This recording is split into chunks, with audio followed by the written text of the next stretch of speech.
曹操。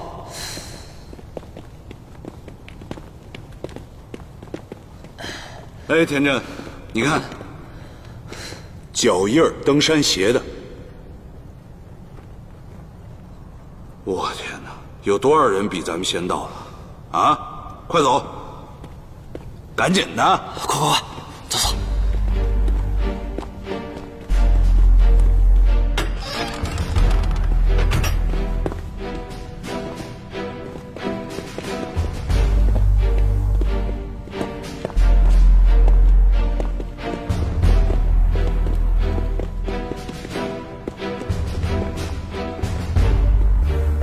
这怎么着也得有1000多罐吧？放那么多酒搁陪葬陵里，这万奴王生前挺能喝呀。居然还有这种地方，长见识啊！我估计啊，咱再往前走啊，还有更多的宝贝呢。大金国从北宋抢的宝贝，有一部分在成吉思汗手里，还有一部分都在这墓里呢。哼，你别想太美。南宋进贡都是绫罗绸缎，不经放到这儿早就烂到家了。所以你还是考虑考虑眼前的利益吧。啥眼前利益啊？你看这破酒缸啊，制作多粗糙啊！这送给腌咸菜的他们都不要。哼。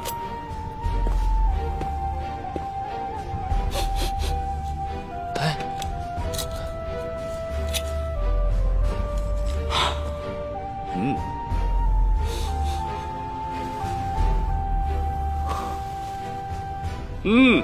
这味儿说香不香，说臭不臭的，还挺上瘾的。闻着，不知道是什么好酒。哦，嚯，这水分都没了。这半缸酒可是酒的精华所在。这玩意儿有保质期没有啊？这你就不懂了。窖藏酒有什么保质期啊？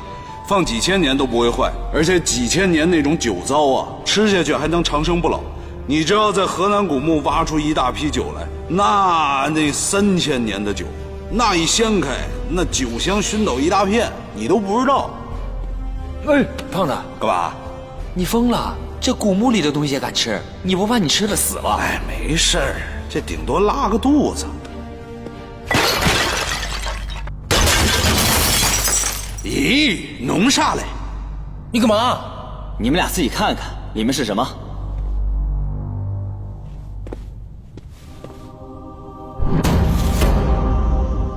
死孩子？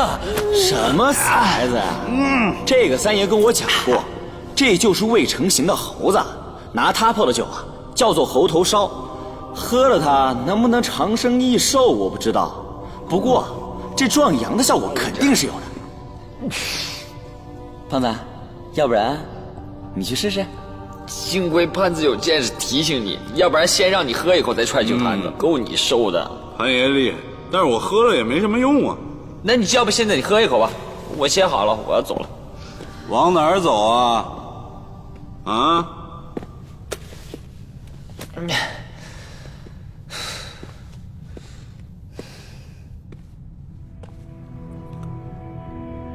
这边，有人给咱们留了记号。什么时候改你带路了？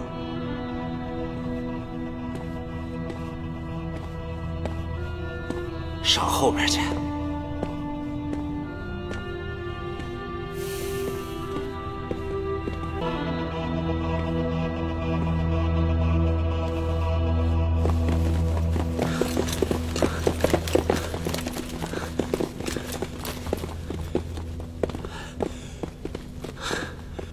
老板，和刚才一样，怎么走也走不到底，扔出去的烟火也照不到底，没敢用信号弹，全是木头结构，怕烧了。还是没有信号。到底是皇陵，肯定有什么高手布置好了厉害的阵法，可惜我们这些人，没一个人懂这些。三爷，三爷醒了。三爷，醒了就好，感觉怎么样？我这儿有些止痛药。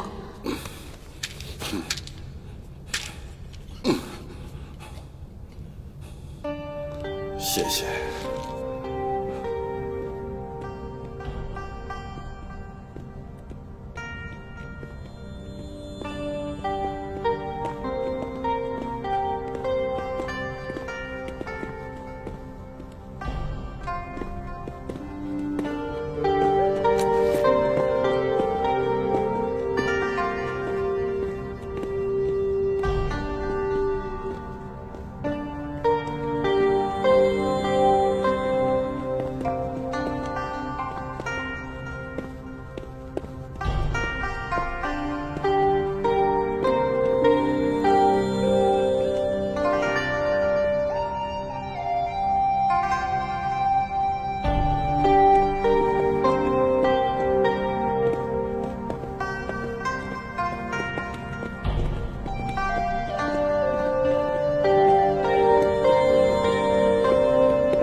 有风，这是自来风，俗称鬼喘气，在大漠里啊，经常出现，不过没什么危险。快，走。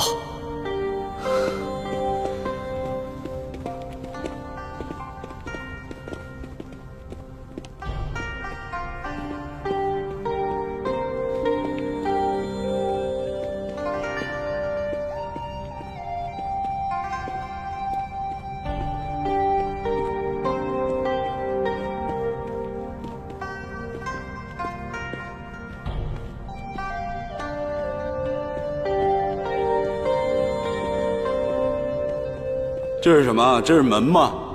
啊？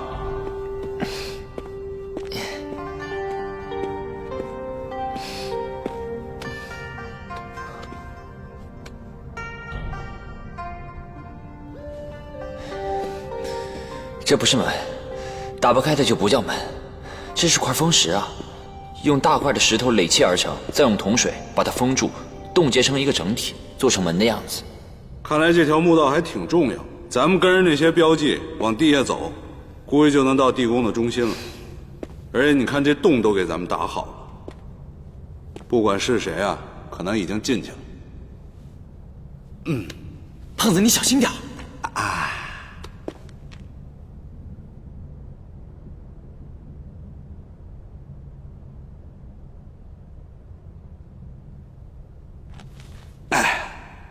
里面有什么呀？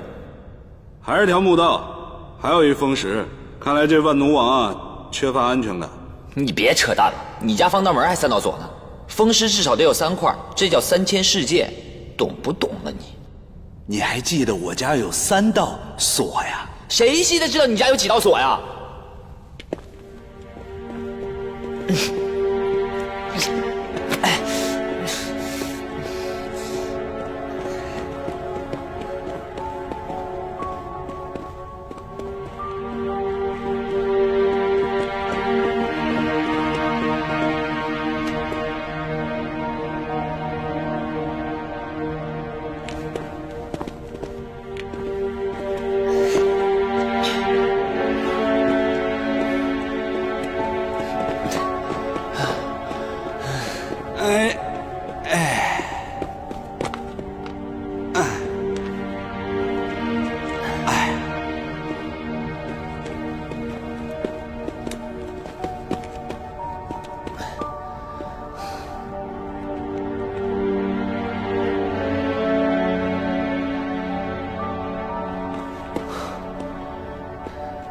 这条肯定就是主墓道了，直通到果殿的直道，整个地宫的中轴线。不然的话，他没有理由修得如此华丽。那快过去看看吧，看看有没有之前的标记。走。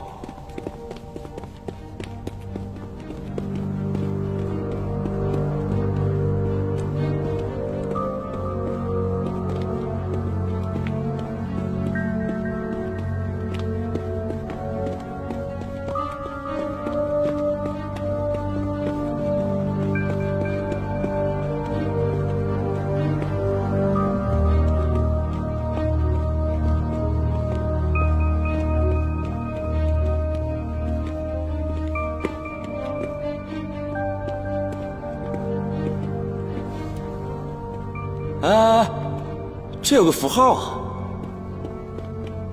这不就是探学界的活雷锋吗？成，那咱们就一直按照这个标记走呗，对不对？我告诉你，这肯定是小哥弄的。虽然他失踪了，但是他心里一直惦记咱们。走吧。等一下，这个符号和前2个符号完全不一样。你们看，这些符号虽然都是由字母拼成的，可是拼在一起却没有任何的意义，这看起来也不像是法语或者德语。一开始我以为这只是单纯的引路符号，就好像一个简单的图案，它只是告诉我们说可以往这边走，仅此而已。但是那样符号本身是不会产生变化的。你看，可是现在符号变了，那么就说明它肯定还有别的意义。它在给我们指路的同时，还想告诉我们其他的一些什么信息。就比如说之前我们看到的那2个符号，那2条路走过来是没有危险的，可是现在这个符号它不一样了。那它代表走这个方向有危险。那我们还走不走？小三爷，咱们哥4个就你懂外语，你好好看一看。你整句翻译不出来，你整点单词，咱也能蒙出来什么意思啊？可它根本就不是个单词啊，它也拼不出来。我想，我们还不如想想，到底是谁把它留下的？留下来到底是什么目的？那不是小哥能是谁呀？如果是小哥留下的话，那他至少要以我们看得懂的方式啊。那就是阿宁他们内部的暗号，他们在这儿分开行动，完了在这儿做了标记。我觉得这个符号不像是前面有危险的意思，前面有没有危险，要去过才知道，没有可能去完了之后回来再做个标记，这不科学。我明白了，这个符号是那个人进入墓室的时候自己刻的，表示他走的是这个方向。这个就叫做追踪语言。什么东西？我当年在越南丛林里面特训的时候，学过追寻知识，懂一些追寻语言。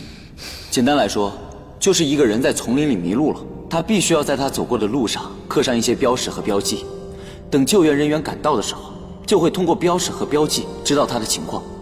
这些标识和标记一般都是很有规律的，比方说食物充足的时候是一种符号，食物短缺的时候是一种符号，队伍里面有人遇险了又是一种符号。等到更危急的时候，救援队可以根据符号来上升救援规格。这是当年老美打越南人的时候发明创造的。行，那你学过，那你赶紧给翻译翻译。这问题是，琪琪，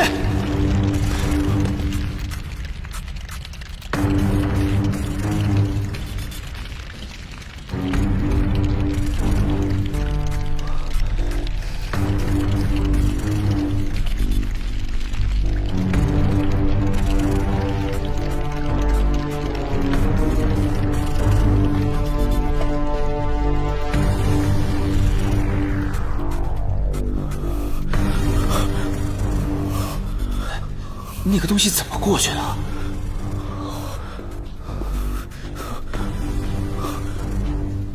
顺子，顺子，他不会又变狐狸精吧？啊！哎，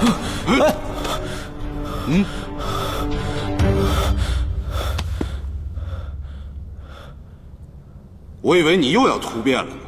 你怎么了？我刚才能清楚地听到你们的声音还有动静，可我就是没法动弹。我脑海中一直有一个声音干扰我，我想清醒，可我就是做不到。直到他拍了我一下。干扰你的声音是什么样子的？我说不上来，但我的直觉告诉我，现在很危险。哎，咱赶紧走吧。如果有什么情况发生了，你在这儿也没个掩体，赶紧的走了。那也要先破译这个符号再说啊。哎，对，潘子，你不是学过吗？你赶紧翻译翻译，快！这个符号跟我学的不一样啊，我也没见过这样的符号。不过这种暗号的变化，是不是说明那个人崴脚了？不是，如果要这样的话，那不是小哥，那这留下符号的人心里可就太没底了。那咱们不就是盲子跟着瞎子走路吗？照我说呀，咱在这聊半天根本什么用都没有，因为这个符号根本就不是留给咱的。要我说呀，咱就自己走自己的路，不就探个路吗？有什么大不了的？你早说呀！你早说了，咱就不用浪费时间在这符号上了。快走吧，还是得小心点啊！这墓道里很可能有流矢和翻版的机关。行，走了。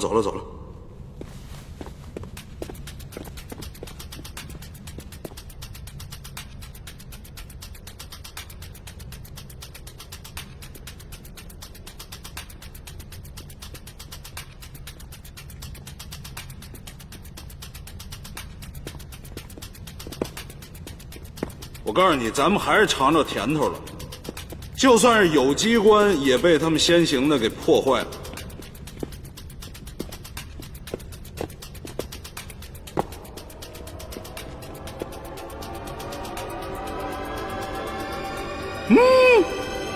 妈的妈，我的姥姥哎！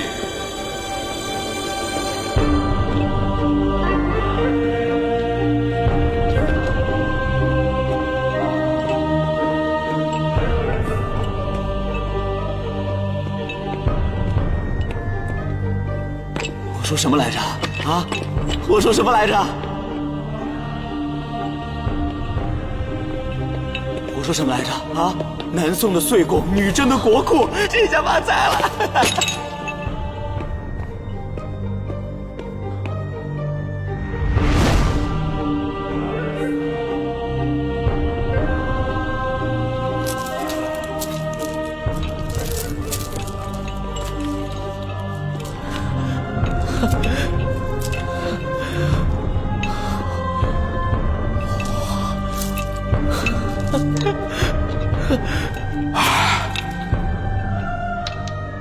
哥死我了！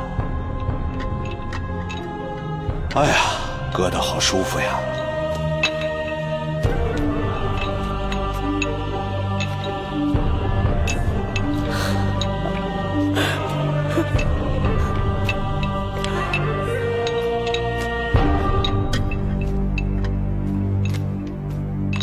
孙子，你看什么呢？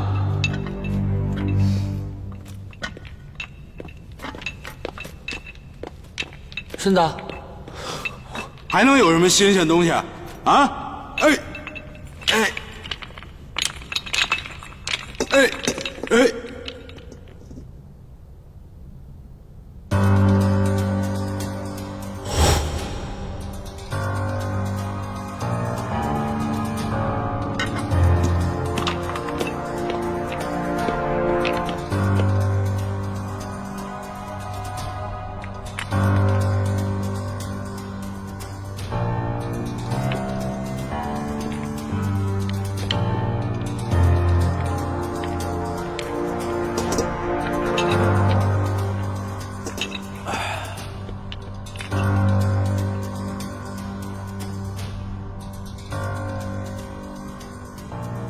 我说，这些人已经死了很久了。是咱们同行吗？看他们这身装扮，是80、90年代那会儿最流行的。你说这些人会不会是采药的或者猎户，误入这里面死的？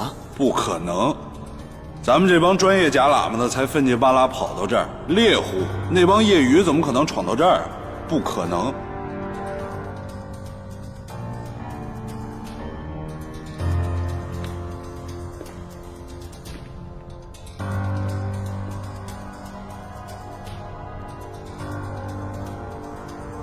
你小心点儿。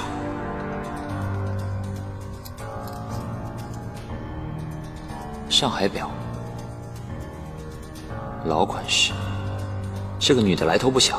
这种手表在当年就算是市长级别的人也很难有这么一块。她要是失踪了，在当时肯定是轰动一时的大事。顺子，那个时候你们这儿有没有很轰动的失踪事件啊？顺子，哎，顺子，跟你说话呢。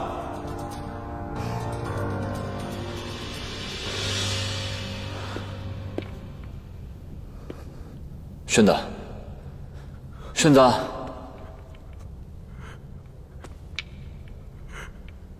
顺子。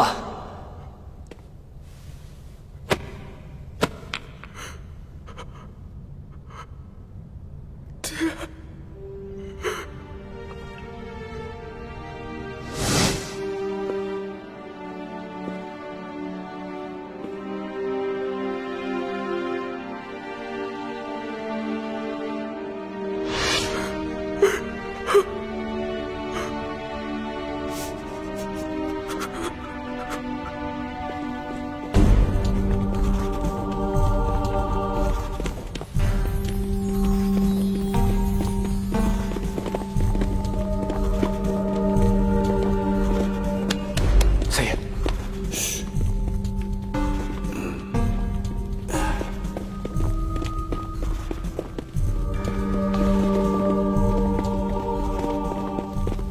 多谢。不用。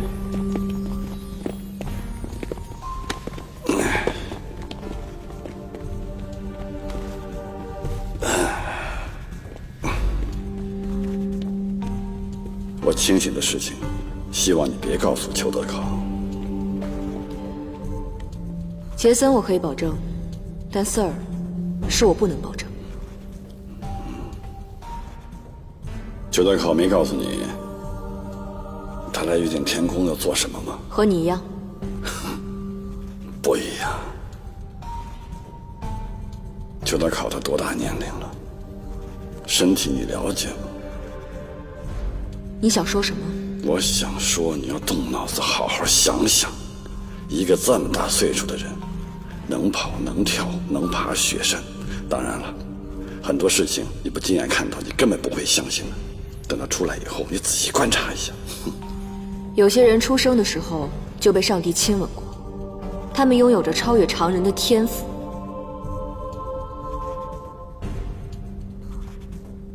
亲吻他的不是上帝，是魔鬼，古墓的魔鬼。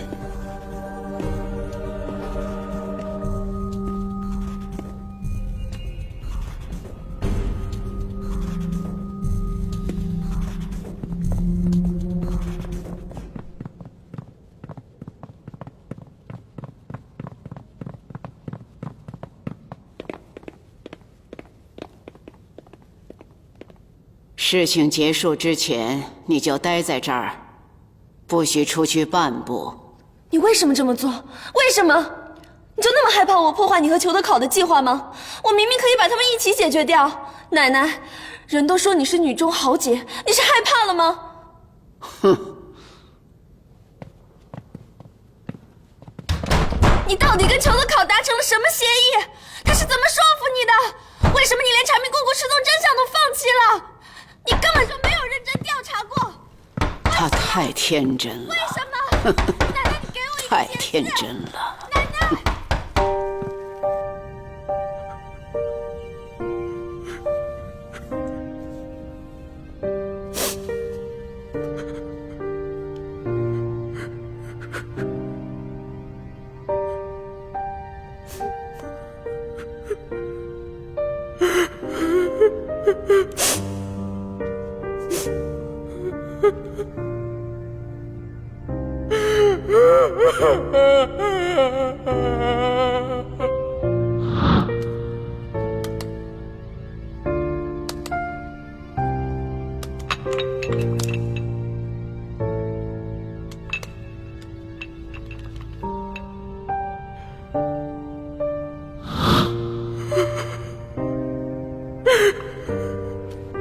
顺子，你的心情我理解。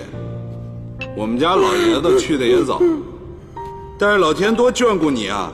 啊，让我们引你到这儿来，找着你父亲。所以啊，你就别理他那头发了，等你理好了，一根儿都不剩了。哎，谢谢。顺子，节哀啊！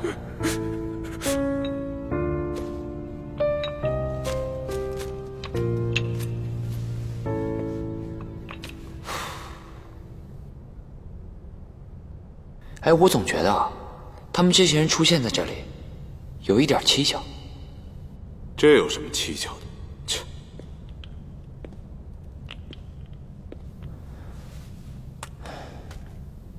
哎，你看啊，顺子的父亲就不说了，是他们的向导。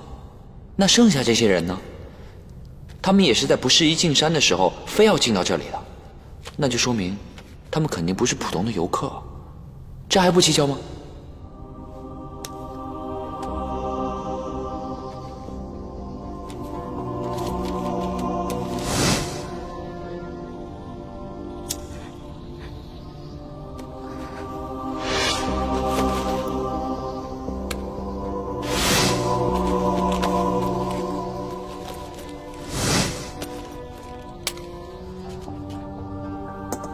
这些东西也证明不了他们的身份啊，就连个身份证也没有。但是你们掏的这些东西全啊，凭着这些东西肯定能出去。那他们怎么出不去啊？你不觉得很奇怪吗？不管怎么样，他们本来是有能力出去的，要死也应该死在出去的路上。可是他们就这么在这儿坐着，在这儿坐着就好像是等死。他们是不是舍不得这些宝财呀？别胡说！哎，你们发现少了一样东西没有？少了什么？食物。你看，全吃完了。他们不是意外死亡的，是在这里活生生被饿死的。不对，这人呐，没有食物和水的情况下，最多坚持7天。你想想，7天的时间，他们早跑出去了，还能在这儿等死？太奇怪了，肯定不是饿死的。除非他们出不去。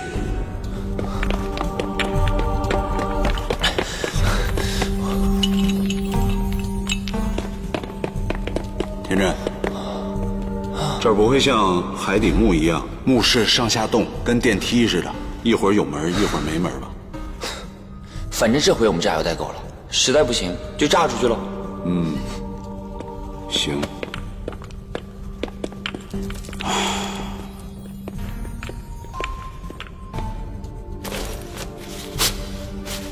顺子，当年你爹带着几个人进的墓室，你还有印象吗？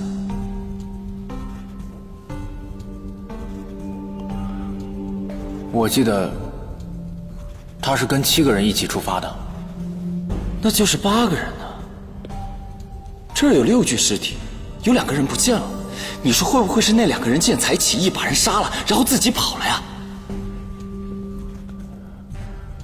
不可能，这里没有打斗的迹象，而且看尸体的动作和表情，不像是被人杀死的。有人死在这儿，我总感觉心里怪怪的。别忘了我们来这儿的目的吧。哎，我反应过味儿来了，门儿给炸开了，而且这儿只有藏宝室，没有棺椁。引咱们到这儿来的符号，意思就是这儿有名气，肯定是阿宁他们标记的。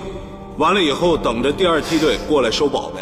不可能，这玉门上的洞更像是这几具尸体炸的。反正不管怎么样，棺椁不在这里，我们要往相反的方向走。而且，三叔也在那边。对，咱们呀，赶紧找三爷去吧，啊！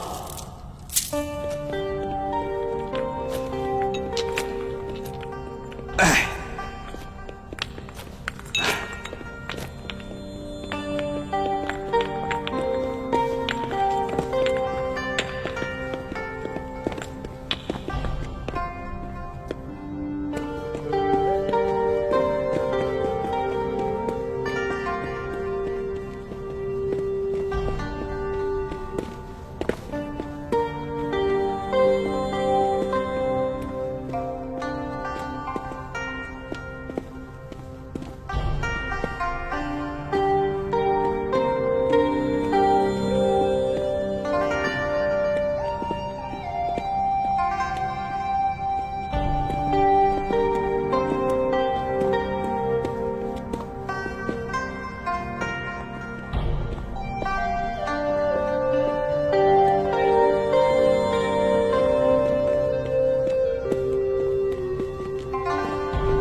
怎么回事啊？怎么这些壁画都变样了？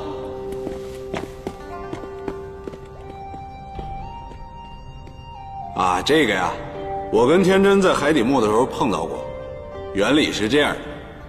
霍奶奶，自从我上次把秀秀送回来之后，我就跟她联系不上了。哎呀，小孩子不听话就得管教。您把秀秀关起来了。啊，蝎子，其实你也不错。不过呢，自从2爷和9爷走了之后，你也是少人管教。我一直以为，最疼爱秀秀的人，就是您了。哎呀，我要是不疼她，我怎么可能让她跟着你去淘气呢？淘气？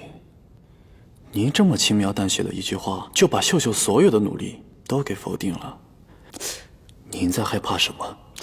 这是你跟一个长者说话的口气吗？啊？只是您近来的所作所为，让晚辈不得不怀疑。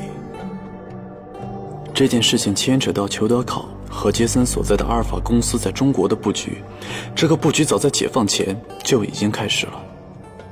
这几十年，他们究竟做了多少事情，我难以想象。但是我可以肯定的是，西沙海底墓就有他们的手笔，而这直接也关系到我小叔的死和你女儿霍灵的失踪。我不相信，您居然会对这么显而易见的事实视而不见。哎呀，谢子，一个人呐，有自信很好，但是你要是盲目的自信，那就变成了缺点了，懂吗？不能害己，也不能连累别人呢。啊？您为什么要把那张照片寄给我？您想告诉我什么？我有点累了。您老了。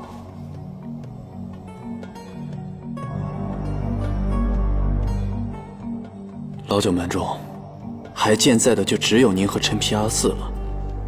陈皮阿四暂且不管，这些年，您怕是对自己的身体的衰老感受很深吧？谁都逃不过自然规律。说得好啊，确实这样。多么意气风发的人，多么漂亮英俊的人，都会老的，都会死亡。死了之后呢，就变成了柴，变成了灰，谁都逃不过的。那为什么裘德考不一样？他是不是用这个谜底诱惑你，说服您帮他？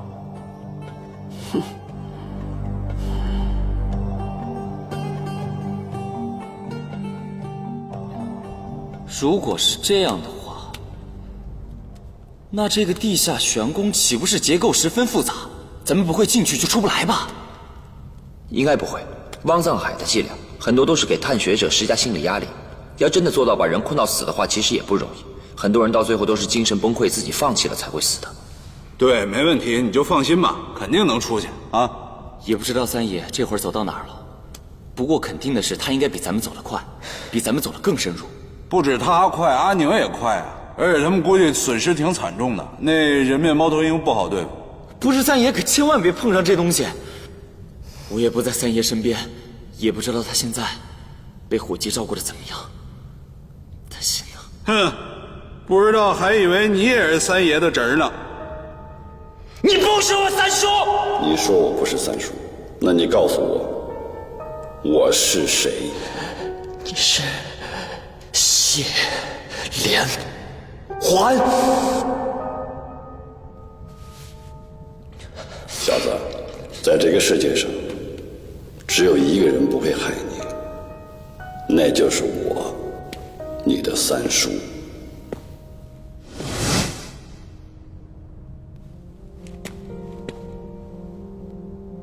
天真，天真，哎，走了。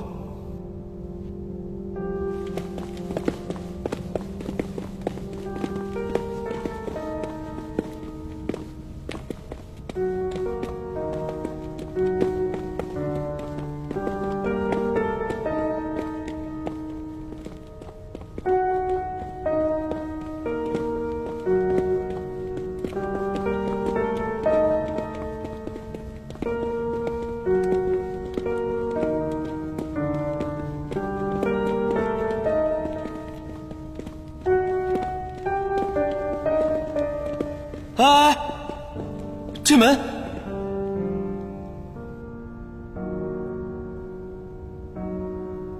一模一样，同一批工匠一模一样正常。不是那洞啊，炸开了多好啊！这机关什么的又被前面人给趟过了，对吧？走吧。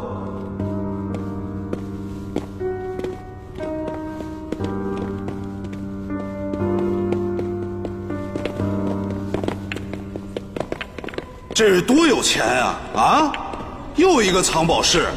我说什么来着？啊，我没骗你们吧？又是一个国库和岁贡啊，一片银子。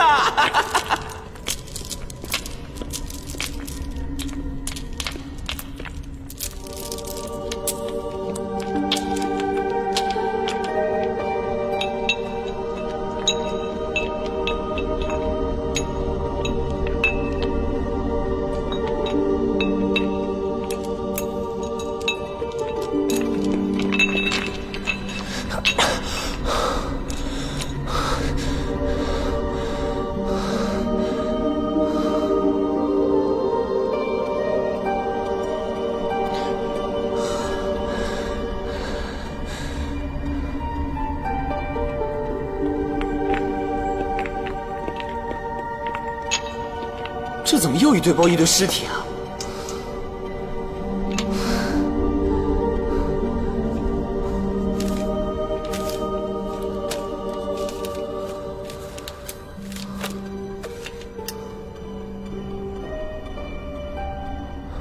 我们又走回来了。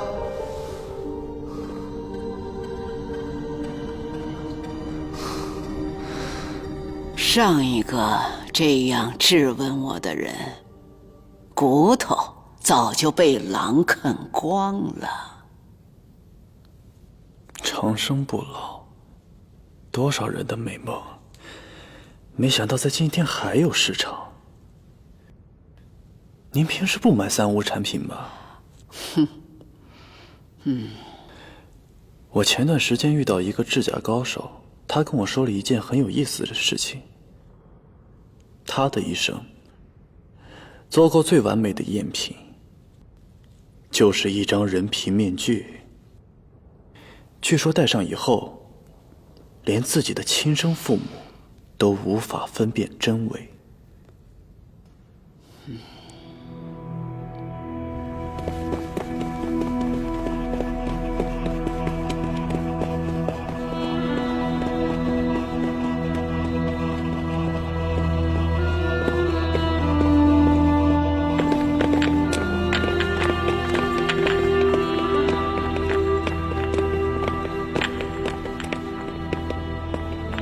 这是鬼打墙，这是鬼打墙，整个咱们走了一个循环，通道两头全是这墓室啊！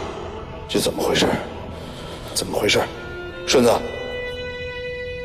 我知道死者为大，但是很有可能是你爹的问题。这些尸体放在这儿那么多年了，很容易招上什么。所以你这样，你先把你爹先放下，咱们再走一次。我不放，放下，放下。胖子，你冷静一点。胖子，这个时候都不能乱。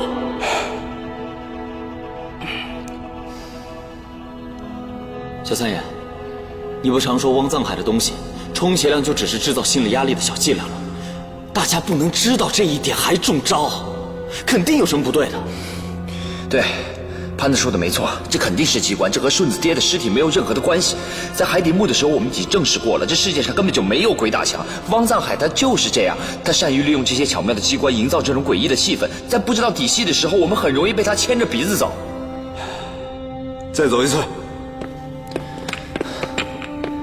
潘子，这次我们慢点走，好好感觉脚底下到底有没有机关。我就不相信他没破绽。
原来这就是霍林果果。就算可以复制出他这样的样貌，也复制不出他的气质。是啊，我和他爸爸都没有发觉过。等我们知道了，已经晚了。完全失联了，整支队伍全失踪了。是啊，听说只有吴家老三一个人回来了。他说先是谢家的谢连环出了事，他们让人开考察船把遗体送回来了。之后他在海底墓里昏了过去，等他醒来的时候就已经上岸了。其他人究竟出了什么事，他也不知道。谢连环死了，尸体呢？考察船没上岸，他也失踪了。也失踪了？是啊。整支考古队10几20几个人，就只剩下吴三省一个。是啊。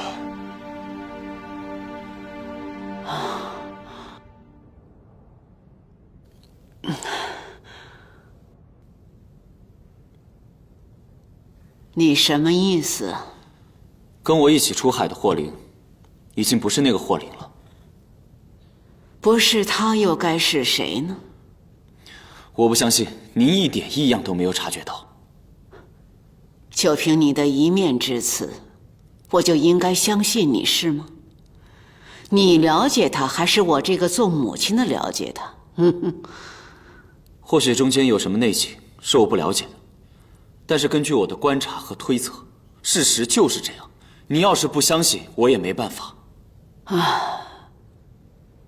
无论是怎么样，也总得要找到人才能判断。我也想立刻找到他们，就算不为了别人，为了我自己，也为了文景，我也必须要找到他们。可是你想过吗？回来的只有你一个人，这是个大问题，这是个大问题呀，明白吗？是啊，这是个问题。也幸好，还有我能活着回来。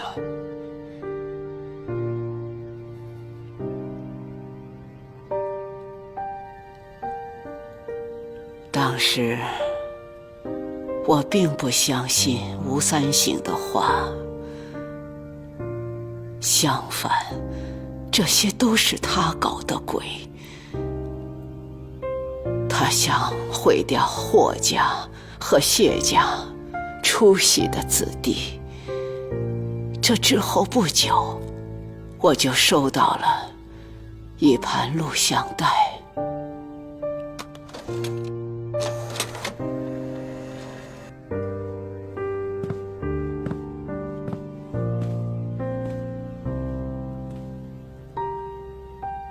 他穿着这件衣服，就是我们母女俩的最后一面。那还是考古队出发之前的1周，他换上了这身衣服回来。他告诉我说，在单位搬机器蹭上了油，就换上了这身衣服。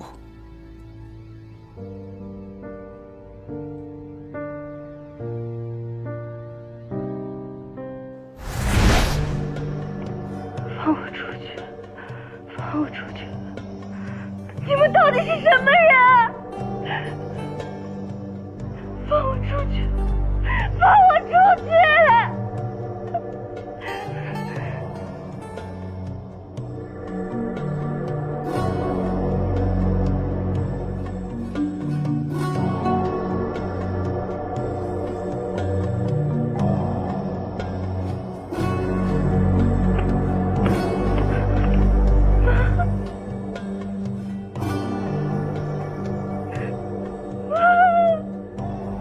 我是琳琳啊，妈，妈，救我，妈！我明白了，难难怪您当时没有怀疑。这录像带，我真是不敢轻举妄动，更不想让外人知道，尤其是九爷，他会判断出来其中的阴谋，而且会顺着这个录像带的线索去查找背后的人。就凭着他的七巧玲珑心，将会做出什么，那是很难预料的。说不定我的玲玲会受害。所以我爷爷一直到他去世，都以为这只是一场意外。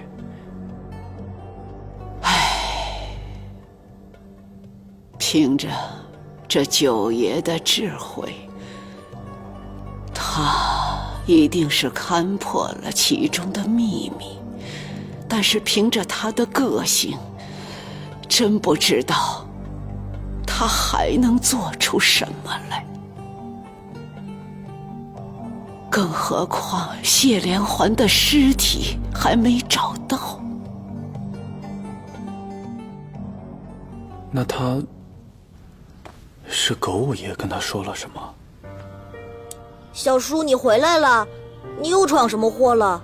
他是你吴家三叔，你小叔的表兄弟，他们俩长得很像。三叔好。这是连环的孩子带出来的。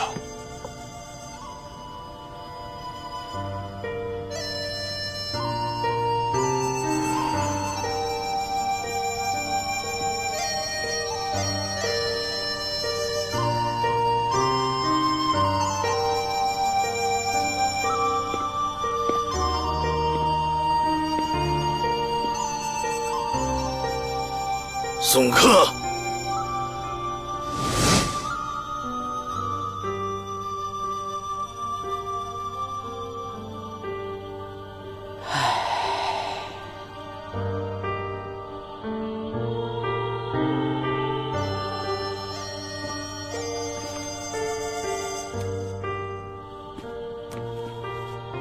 这么多年，就只有这一盘录像带吗？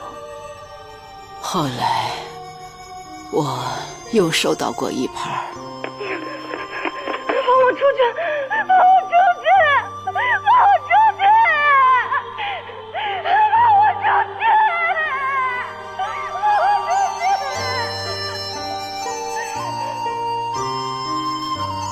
他们安装了自毁的小装置，看完就烧毁了，差点引起了火灾。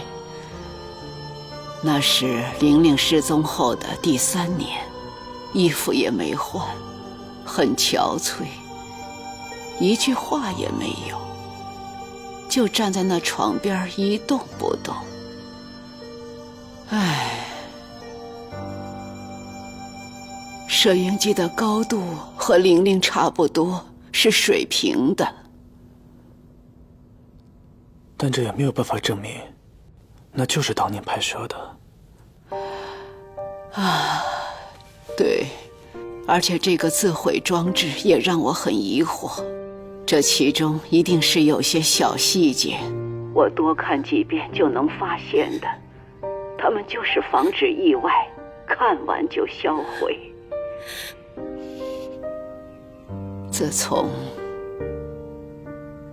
那次火灾以后，就再也没有玲玲的消息了。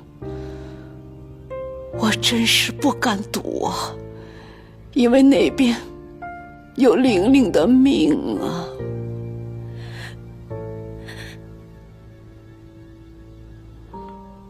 所以这么多年，至少在明面上，你没有为霍林姑姑的失踪做过多的努力，只是疏远了吴家。尤其是在秀秀追查此事的时候，您还刻意阻拦她。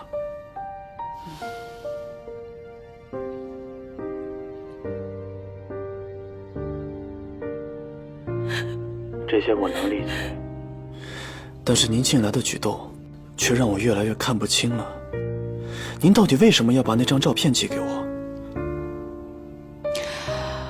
我要让你看清吴三省和吴邪、叔侄二人的真面目。都这个时候了，您还要撒谎？我跟你说的都是真话，谢子。一个女人在老九门那个吃人不吐骨头的地界生存，就得会看人。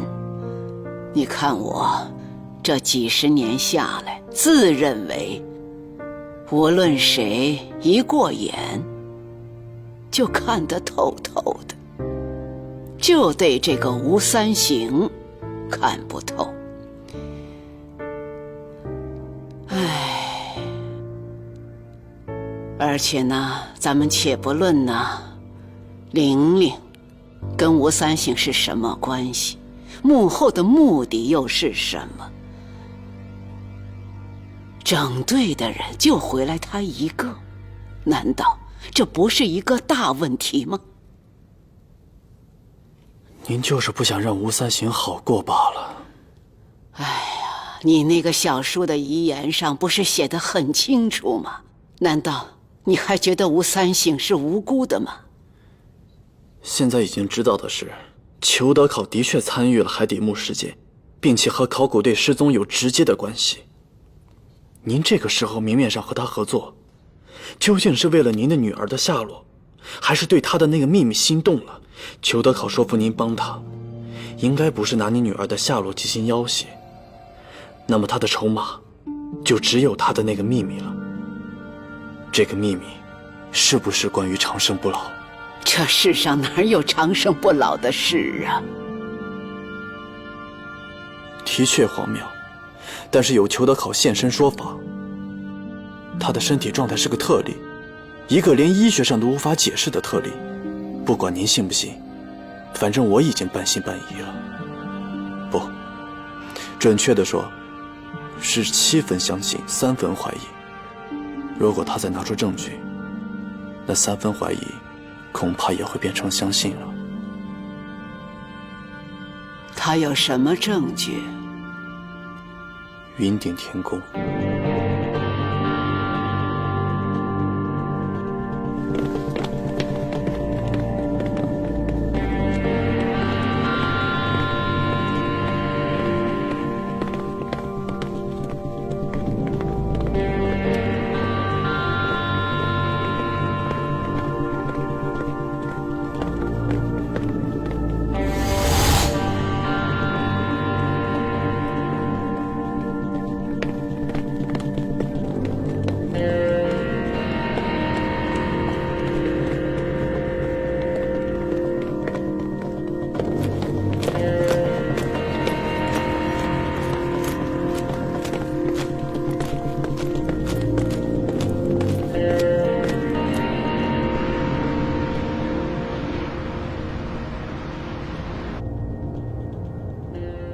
嘉莎，东西都准备好了吗？都准备好了。今天晚上我们到东北，天亮就可以登山。已经查过了，这2天天气不错，登山的路不会太难走。还有到云顶天宫的路，我们已经规划好了。好。华爷，你说我们一定要去一趟云顶天宫吗？我总觉得，有些话我必须要当面才能问清楚。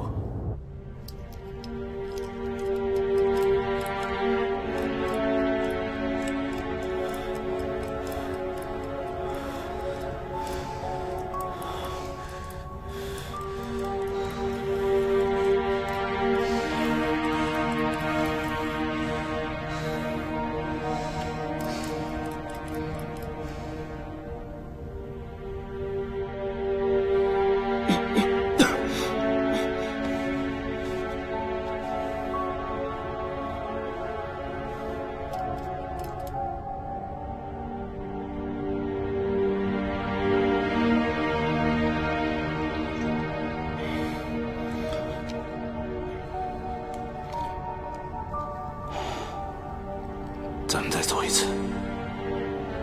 这次一定能赶上，木头就回来了。你啊，就死了这条心吧。小三爷那儿一直掐着时间呢。你知道咱们走了多久吗？全是鬼打墙。那条墓道，咱再也回不去了。你怎么知道？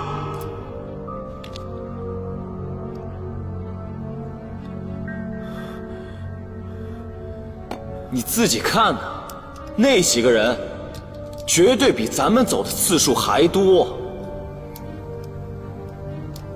潘子，我们把食物限量一下吧，要做好长期作战的打算。我们活的时间越长，出去的机会也就越大。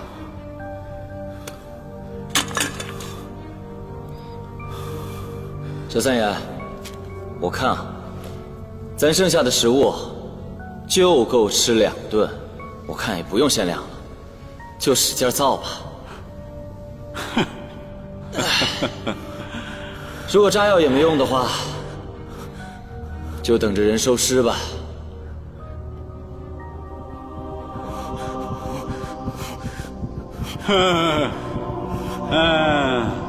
行啊，成。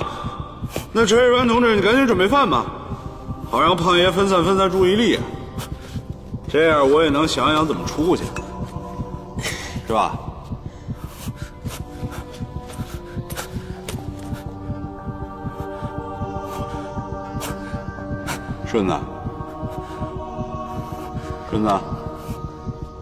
顺子，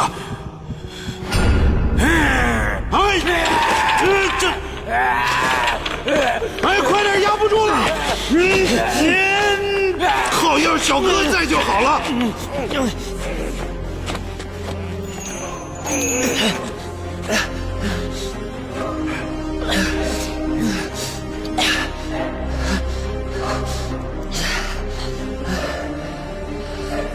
怎么样，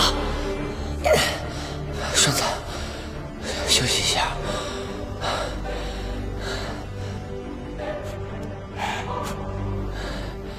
休息一下。他现在只是暂时被压制住了，还不知道什么时候会发作。我们要抓紧时间和小哥会合。拿绳子给他绑上。冷静点啊！